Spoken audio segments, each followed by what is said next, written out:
நம்மிடத்திலே எப்பொழுதெல்லாம் தேக்கம் ஏற்படுகிறதோ அப்பொழுதெல்லாம் தான் நமக்கு தாழ்வு வந்து விடுகிறார். எனவே நம்முடைய உயர்வை, நம்முடைய மேன்மையை நாம் விரும்புவோம் என சொன்னால் நம்மிடத்திலே உணர்வுகள் எந்த காலத்துக்கும் மங்கிவிடக்கூடாது. நாம் எந்த அளவுக்கு வீரத்தோடு, ஒத்துமையோடு, உறுதியோடு இருக்கிறோமோ அப்பத்தான் நம்முடைய உரிமைகள் எல்லாம் பெற முடியும். எந்த ஒரு சமுதாயமும் விடுதலை பெற வேண்டும் என்று சொன்னால், உயர் பெற வேண்டும் என்று சொன்னால் வேறு யாராவது நமக்கு உதவி செய்ய மாட்டார்களா என்று எண்ணாதீர்கள். உலகத்திலே யாரும் ஒருவருக்கு ஒருவர் உதவி செய்து உயர்த்திவிட்ட வரலாறுகள் கிடையாது. நாம் விழுந்தோம், நம்முடைய சொந்த காலிலே, சொந்த முயற்சியில் தான் எழுந்திருக்க வேண்டும். அதை நீங்கள் மறந்துவிடக்கூடாது. நாம் எழுந்திருக்க வேண்டும் என்று சொன்னால் நம்முடைய பெருமைகளை நாம் அறியாமல், நம்முடைய வரலாறுகளை அறியாமல், நம்முடைய வலிமையை புரியாமல் எப்படி எழுந்திருக்க முடியும்?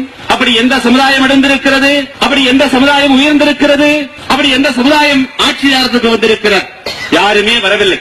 நாமாக இருந்தாலும் யாராக இருந்தாலும் சரி, எதிரிகள் அடிக்கின்ற பொழுது ஒரு அடி பின்னாலே போனால் எதிரி 4 அடி முன்னாடி வந்து அடிப்பார்கள். நாம் பயப்படுகிறோம், பின்வாங்குகிறோம் என்று தெரிந்தால் மீண்டும் பழைய அடிமைத்தனமும் கொடுமையும் இந்த சமுதாயத்தின் மீது திணிக்கப்படும் என்பதை நான் எச்சரிக்க விரும்புகிறேன். நம்முடைய ஒற்றுமை குறைந்தாலும் மீண்டும் பழைய நிலைக்கு திரும்ப வேண்டியிருக்கும். நாம் ஒற்றுமைப்பட்ட காரணத்தினால்தான், எழுச்சி பெற்ற காரணத்தினால்தான், சுந்தரலிங்கத்தினுடைய வீறு கொண்டு எழுந்த காரணத்தினால்தான் இடைப்பட்ட காலத்திலே நமக்கு ஏற்பட்ட அடிமைத்தனம் ஒழிந்தது என்பதை நீங்கள் மறந்துவிடக்கூடாது.